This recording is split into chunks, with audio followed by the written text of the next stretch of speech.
ఆకాశవాణి ప్రాంతీయ వార్తలు చదువుతున్నది పోపూరి మురళీకృష్ణ ప్రసాద్. ముఖ్యాంశాలు: విధానపరమైన నిర్ణయాల ఫలితంగా భారత్ ప్రపంచంలో 5వ అతిపెద్ద ఆర్థిక వ్యవస్థగా అవతరించిందని ప్రధానమంత్రి నరేంద్ర మోదీ ఉద్ఘాటించారు. ఆంధ్రప్రదేశ్లో ఉపాధ్యాయ అర్హత పరీక్షకు సంబంధించిన డిఎస్సి నోటిఫికేషన్ను రాష్ట్ర విద్యాశాఖ మంత్రి బొత్స సత్యనారాయణ విడుదల చేశారు. విదేశాల్లోని తెలంగాణ పౌరులకు రాష్ట్ర ప్రభుత్వం అండగా ఉండేందుకు ప్రత్యేక హెల్ప్ డెస్క్ను ఏర్పాటు చేస్తున్నామని ముఖ్యమంత్రి రేవంత్ రెడ్డి తెలిపారు.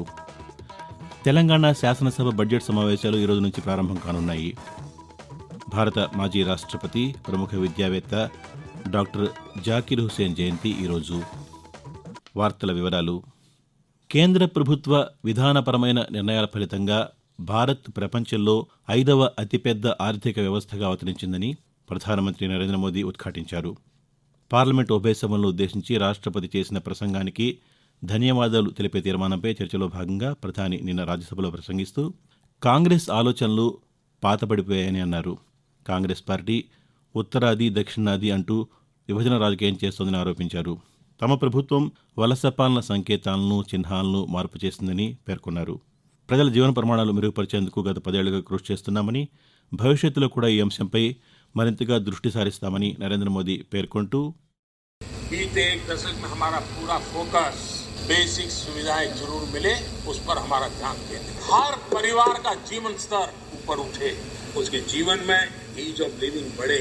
अब समय की मांग है उसकी क्वालिटी ऑफ लाइफ में हम कैसे सुधार लाए. हम आने वाले दिनों में हमारी पूरी शक्ति, पूरा सामर्थ्य ईज ऑफ लिविंग से एक कदम आगे बढ़ करके क्वालिटी ऑफ लाइफ की तरफ हम बढ़ाना चाहते हैं. हम उसके लिए जाएंगे. आदरणीय सभापति जी, आने वाले 5 वर्ष न्यू मिडिल क्लास जो गरीबी से निकल करके बाहर आए हैं, ऐसे न्यू मिडिल क्लास को नई ऊंचाई और सशक्त बनाने के लिए हम अनेक कार्यक्रम पहुंचाने के लिए पूरा प्रयास करेंगे. ఆంధ్రప్రదేశ్లో ఉపాధ్యాయ అర్హత పరీక్షకు సంబంధించిన మెగా డిఎస్సి నోటిఫికేషన్ను రాష్ట్ర విద్యాశాఖ మంత్రి బొత్స సత్యనారాయణ నిన్న విడుదల చేశారు. వెలగపూడి సచివాలయంలో 6100 ఉపాధ్యాయ పోస్టుల భర్తీకి నోటిఫికేషన్ను విడుదల చేసి వివరాలని మంత్రి పాతికేయులకు వివరించారు. రాష్ట్రంలో 2024 డిఎస్సి ద్వారా 7 మేనేజ్మెంట్ల పరిధిలో ఉద్యోగాలు భర్తీ చేయనున్నట్టు తెలిపారు. మెగా డిఎస్సిలో మొత్తం పోస్టుల్లో 2299 స్కూల్ అసిస్టెంట్ పోస్టులు, 2280 ఎస్జిటి పోస్టులు, 1224 టీజీటీ, 215 పీజీటీ పోస్టులు ఉన్నాయని చెప్పారు. ఈ నెల 12వ తేదీ నుంచి ప్రక్రియ ప్రారంభమవుతుందని, ఏప్రిల్ 7వ తేదీన ఫలితాలు ప్రకటిస్తామని మంత్రి వివరిస్తూ, జిల్లా పరిషత్తు, మండల పరిషత్తు, మున్సిపాలిటీ, అలాగే municipal corporation, AP model school, AP residential education institutes, AP tribal welfare residential education institutes, AP tribal welfare residential institutes, ఆశ్రమ పాఠశాలలు, AP social welfare residential education institutes, Mahatma Jyotirao Phule world class welfare society, అంటే సుమారు 7 మేనేజ్మెంట్లు ఉన్న అన్నింటినీ కలిపి 6100 పోస్టులను వచ్చి రిక్రూట్ చేయబోతున్నాము. విదేశాల్లోని తెలంగాణ పౌరులకు అండగా ఉండేందుకు ప్రభుత్వం ప్రత్యేక హెల్ప్ డెస్క్ను ఏర్పాటు చేస్తుందని రాష్ట్ర ముఖ్యమంత్రి రేవంత్ రెడ్డి తెలిపారు. అమెరికాలో భారతీయులపై జరుగుతున్న వరుసదాడులపై ముఖ్యమంత్రి సామాజిక మాధ్యమాల వేదికగా స్పందించారు. హైదరాబాద్కు చెందిన సయ్యద్ మజర్ అలీ అనే విద్యార్థిపై చికాగోలో 4 దొంగల దాడి, మరోవైపు ఓహియోలో శ్రేయాస్ రెడ్డిపై జరిగిన ఘోరమైన దాడిలో మృతి చెందడం వంటి ఘటనలు బాధించాయని అన్నారు. ఈ నేపథ్యంలో అమెరికాతో పాటు ఇతర దేశాల్లో నివసిస్తున్న తెలంగాణ పౌరులు, విద్యార్థుల కోసం వారి అవసరాలు తీర్చేందుకు ప్రత్యేక హెల్ప్ డెస్క్ ఏర్పాటు చేస్తామని తెలిపారు. అన్ని సదుపాయాలతో పూర్తిగా విమానాశ్రయం తరహాలో సికింద్రాబాద్ రైల్వే స్టేషన్ రూపుదిద్దుకుంటుందని కేంద్ర పర్యాటక శాఖ మంత్రి, తెలంగాణ బీజేపీ అధ్యక్షులు జి కిషన్ రెడ్డి తెలిపారు.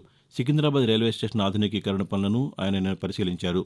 పనుల పురోగతిపై దక్షిణ మధ్య రైల్వే జీఎం అరుణ్ కుమార్ జైన్, ఇతర అధికారులు ఆయనకు వివరించారు. అనంతరం మంత్రి పాతికేయులతో మాట్లాడుతూ, గత ఏడాది ఏప్రిల్లో ప్రధానమంత్రి నరేంద్ర మోదీ ప్రారంభించిన సికింద్రాబాద్ రైల్వే స్టేషన్ పునర్నిర్మాణ పనులు శరవేగంగా జరుగుతున్నాయని అన్నారు. అత్యాధునిక సౌకర్యాల కల్పనే లక్ష్యంగా సాగుతున్న అభివృద్ధి పనులు 2025 నాటికి పూర్తవుతాయని తెలిపారు. ఆకాశవాణి ప్రాంతీయ వార్తలు వింటున్నారు. తెలంగాణ శాసనసభ బడ్జెట్ సమావేశాలు ఈ రోజు నుంచి ప్రారంభం కానున్నాయి. గత ఏడాది డిసెంబర్లో కాంగ్రెస్ ప్రభుత్వం అధికారంలోకి వచ్చిన తర్వాత తొలిసారిగా బడ్జెట్ సమావేశాలు జరగనున్నాయి.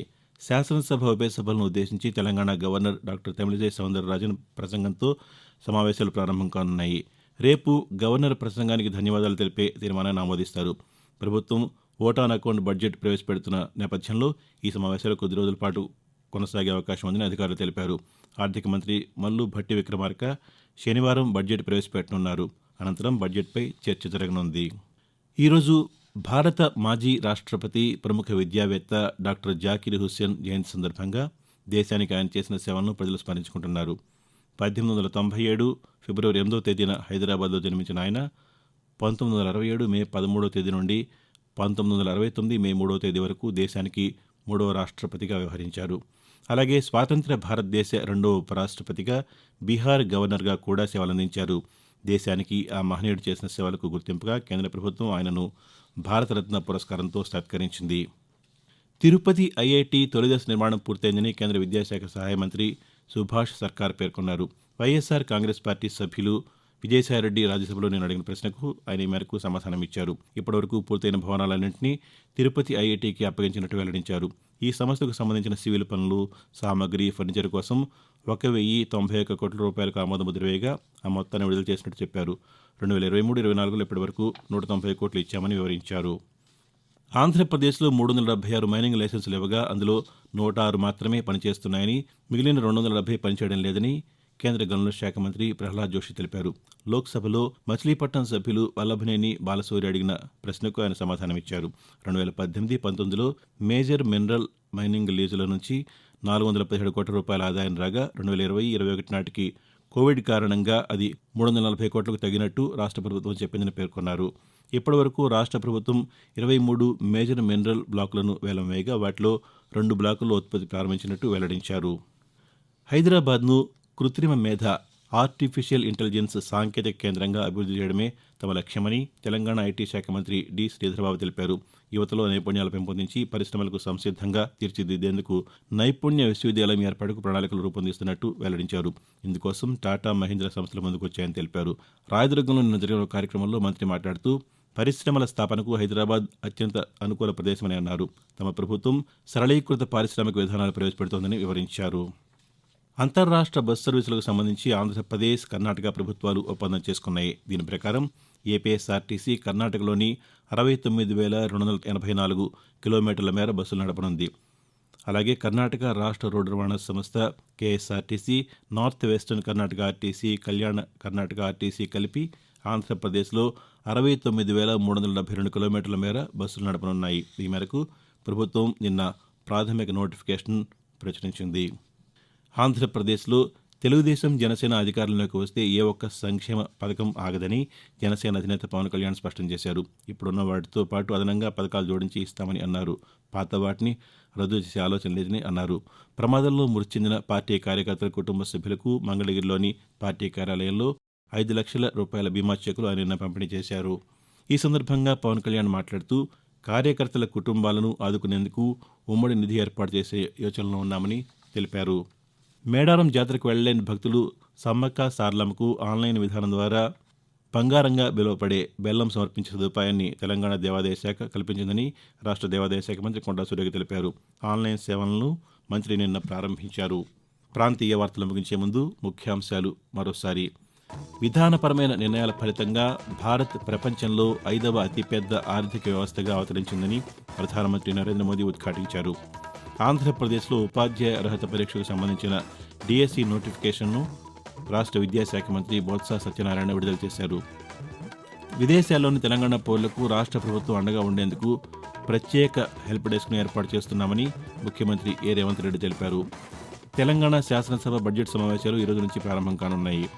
భారత మాజీ రాష్ట్రపతి, ప్రముఖ విద్యావేత్త డాక్టర్ జాకిర్ హుస్సేన్ జయంతి ఈరోజు. ఆకాశవాణి ప్రాంతీయ వార్తలు ఇంతటితో సమాప్తం.